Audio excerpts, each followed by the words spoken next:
I just got done watching something horrible. Like, I am not exaggerating here. And it's 2020.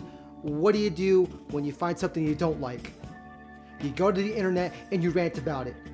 But you know what? Before I start ranting about this, I might take a little bit of time to reflect and digest what I just watched. I don't want to go in, half-cocked and, going off blind emotion.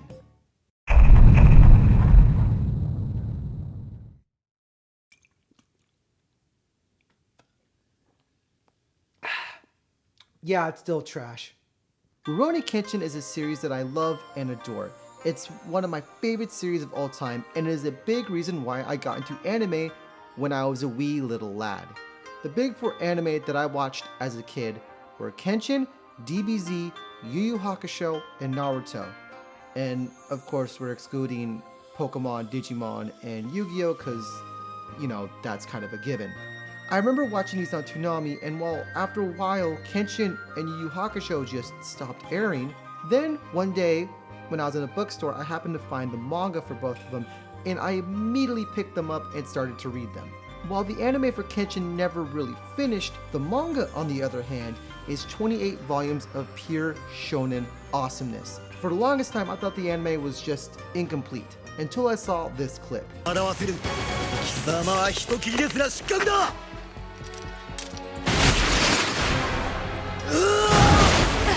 At first, I thought it was fan-made or something unofficial, but after a little research, I found out that there was a 2-part OVA that was released to kind of finish the story. I say kind of because these OVAs were made without the author's input, and you always know that's a sign of these are just going to be so good. Some quality OVAs. Now, these were made to finish up the anime that finished in 1998, while the manga finished in 1999. But these OVAs didn't come out until 2001. You would think that they would just wait for the manga to end and just finish off the anime. They only had like one more arc to go, but I guess Studio Dean had other plans and they just wanted to ruin the fucking reputation of Rurouni Kenshin, one of the best goddamn shonens ever. If you can't tell, I have very strong emotions about this. These OVAs have a different art style. I mean, it's not bad, but when you're used to this or this, it can be a little jarring. It looks a little bit too realistic for my taste. In the first scene, we see Kenshin on a boat and he saves someone and apparently falls into the ocean or something. And then it cuts to Karu. Okay. And apparently there's a war going on and I guess Kenshin wanted to help. Okay. Then for the rest of the episode, it retells highlights from the series through Karu's perspective, because that's what everyone wants. I don't have a problem with Karu, I actually really like her, but when this is supposed to serve as an epilogue, and more than half of it is a retelling of the series, even if it is through the perspective of a different character, that just seems half-assed and sloppy. There's no need for it. The people who are watching this don't need a recap. They're fans of the series, and they're here just to see what happens next. They don't need to see what happened again. The first episode ends with Karu getting kidnapped by Enchi. Now we are finally getting into new content that the anime hasn't covered yet. You just have to sit through 30 minutes of recap. Not a big deal, not salty, not annoyed in the slightest about that. The start of the second episode continues with the Jinshu arc, and it's completely gutted. We don't get any of Enchi's backstory. He doesn't get a group together that also wants to get revenge in some form of another against Kenshin. I mean, his motivation is the same. Get revenge on Kenshin for killing his sister, who was also Kenshin's wife, Tomoe. This is supposed to be the final fight in the manga, and there is so much weight behind this fight, just like most of the other fights Kenshin has been in throughout the series. But it just really falls flat in the anime because it is so rushed and there's practically no build-up, unlike the manga. Sure, there was another OVA series that delves into Kenshin and Tomoe's past and relationship, but if you haven't seen that, the fight loses most of its emotional weight. So the fight ends and Enchi just walks off, never to be seen again. But in the manga, get used to me saying that because they really, really cut corners from the original source material, and I just want to flex. In the manga, Kaoru gives Enchi Tomoe's diary, and he goes to the fallen village where Kenshin went, where he fell into a very deep depression when he thought Kaoru was dead. Oh, you don't remember that part? Oh, so, my bad. The OVA just left all of that out. Enchi wanted to put Kenshin through a living hell, just like he was put through when he killed his sister. By a freak accident, I might add. So, what did he do? He got a bunch of people who hated Kenshin or just wanted to fight him, and they attacked his home. And in the middle of all the chaos, he grabbed Kaoru and took her to a secret island, but he left behind a hyper-realistic dummy acting as Kaoru's corpse to make it look like he killed her. And when Kenshin saw that, it broke him, literally. Like, he went full depression. Like, he pretty much lost the will to live. But, you know, that's not important to the story at all, or to the characters of Kenshin or Enchi at all. I mean, why? Why would you even want to add that? That doesn't sound like compelling storytelling or whatever. He also meets the old geezer, who he doesn't realize is his father. Anyways, now that we blazed through the last arc, now it's time to get into the new content. So it turns out after Kenshin gave his reverse blade sword to Yahiko, again, we see a brief flashback of that. Kenshin pretty much has a midlife crisis and is like, you know what? I want to go help everyone around the world because I guess I'm just super selfish like that. And Kaoru agrees to this very quickly. Then on his travels, he gets infected with some kind of deadly disease and it's eating away at his body. And one night, Kaoru gets the bright idea to have Kenshin infect her with this disease because it is something they can share as husband and wife. Great logic, I know. And after putting up a little resistance, he just gives in to her demand or plea or whatever you want to call it. So now they're super sick, and when Yahiko finds out, he goes to bring back Kenji. Oh yeah, we haven't talked about him yet. Kenji is Kenshin and Kaoru's son who left home and is training under Kenshin's old master to learn the Hiten Mitsurugi style, and to find out what true strength is, and to surpass his father and leave a greater legacy than he did. Or some stupid bullshit like that. I mean, it kind of makes sense because he doesn't really know his father since he's out helping everyone else besides his own family. And he doesn't understand why his mom just waits for him. I guess in his eyes, this is a way for him to maybe understand his father a little bit better since, you know, he never really knew him. He just hears stories and he's not around to tell him and guide him like a father should. It's kind of interesting, and I kind of get where Kenji's coming from. And it could have been a good part of the story and pretty emotional.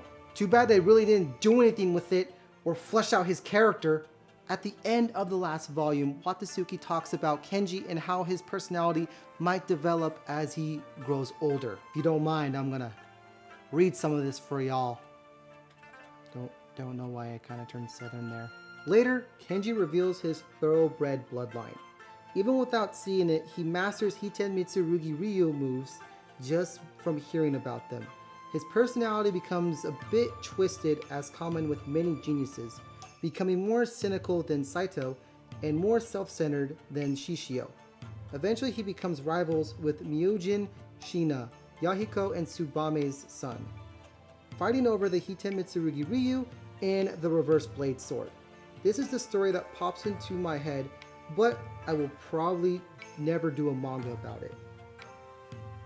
Doesn't that sound so much more interesting than most of the BS that we got in these OVAs? Like just that little paragraph right there, just that sounds really good. It sounds like a fairly interesting sequel about the kids, like the next generation. Like this is what I want to see like an OVA of. Like this sounds fucking lit. But you know, we'll never get it. So after Yahiko beats some sense into Kenji and gives him a pep talk, he finally goes home. Meanwhile, Sano finds Kenshin in his travels, and I just want to talk about Sano for a second because he's like the best part in this OVA, which he's barely even in.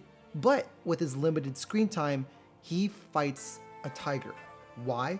So his best bud could get some good eats. Anyways, Sano helps Kenshin get back home to Karu, and with his final moments, he makes it back to her, peacefully dying in her arms.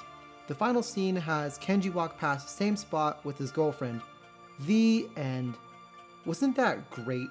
Wasn't it great that pretty much the whole first part was a recap? Wasn't it great that they rushed through the final arc? And wasn't it also great that they tried to make this a very emotional epilogue, but since they rushed through everything, it made everything seem so out of place and super shallow? If they didn't rush through everything, this might have been halfway decent.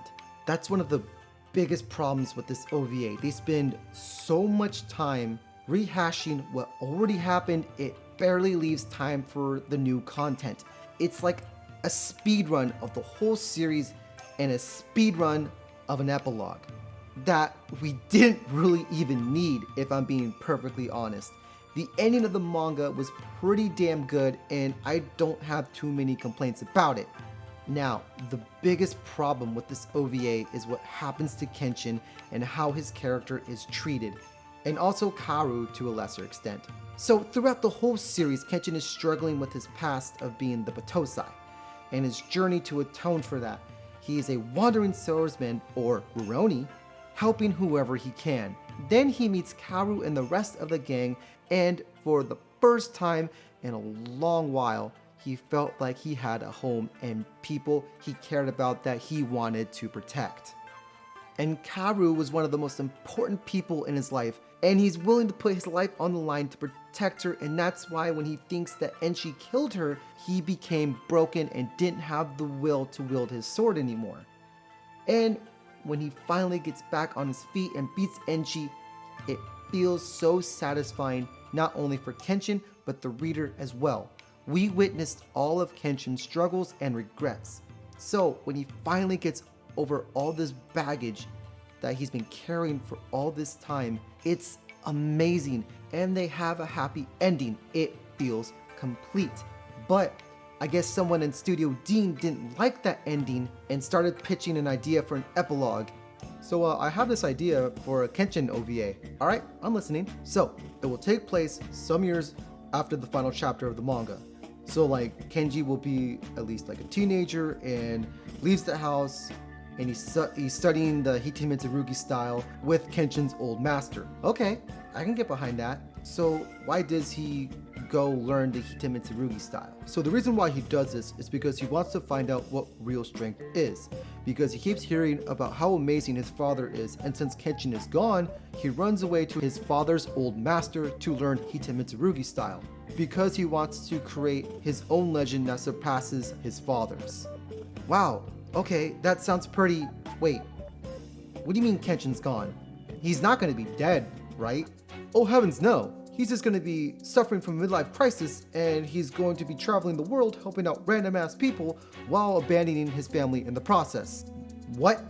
Why? Because he can't wield a sword anymore, and he feels like he needs to help everyone that's suffering from poverty, natural disasters, and disease, no matter how far away they are. Doesn't that seem a little bit out of character for him? How so? He always wants to protect and help who he can, right? I mean, you're not wrong, but he's happy with his family, so there really isn't any reason for him to leave, right? Well, you see, in his travels, he's going to contract a deadly disease that slowly eats away at his body, and Karu wants him to infect her with it. Why in God's name would she want that? Because they're husband and wife, so they share everything. Good, right? What the fuck is wrong with you? Who hurt you when you were a child? 3 hours later. So yeah, that's my idea. How do you like it? That sounds pretty goddamn impressive. I find it very hard to believe that after everything that Kenshin and Karu have been through, that Kenshin would want to leave. He already tried to go back to his wandering ways during the Kyoto arc, and when Karu went to Kyoto after him, It made him rethink the bonds he had with Karu and everyone else. And after he beats Shishio when he comes back, that scene right there should tell everyone, like, that is his home. He has no reason to wander anymore. And even with the final arc, with all the stuff that the OVA cut out, that is even more evidence to strengthen the argument that Kenshin will not leave Karu's side. And one last thing, not once does Kenshin refer to himself as this one or drops an Oro. 0 out of 10, absolute trash.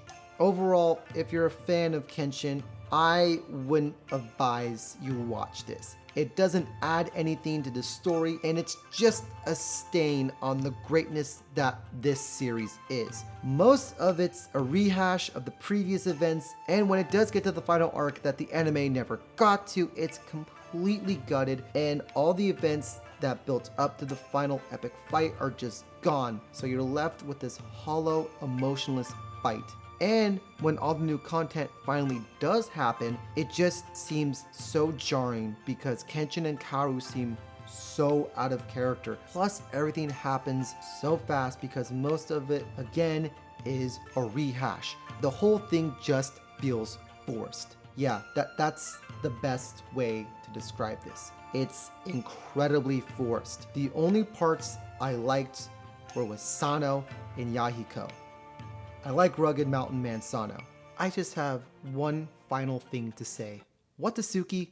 What the fuck is wrong with you? Well, that was my fairly brutal review on this Kenshin OVA. If you guys have seen this, I would love to know what you think about it. Did you like it? Or do you agree with more what I was saying? If you did like this video, please subscribe to my channel, like my page on Facebook, and follow me on Instagram and Twitter. I'm TKashikoi, and I'll see you guys next time.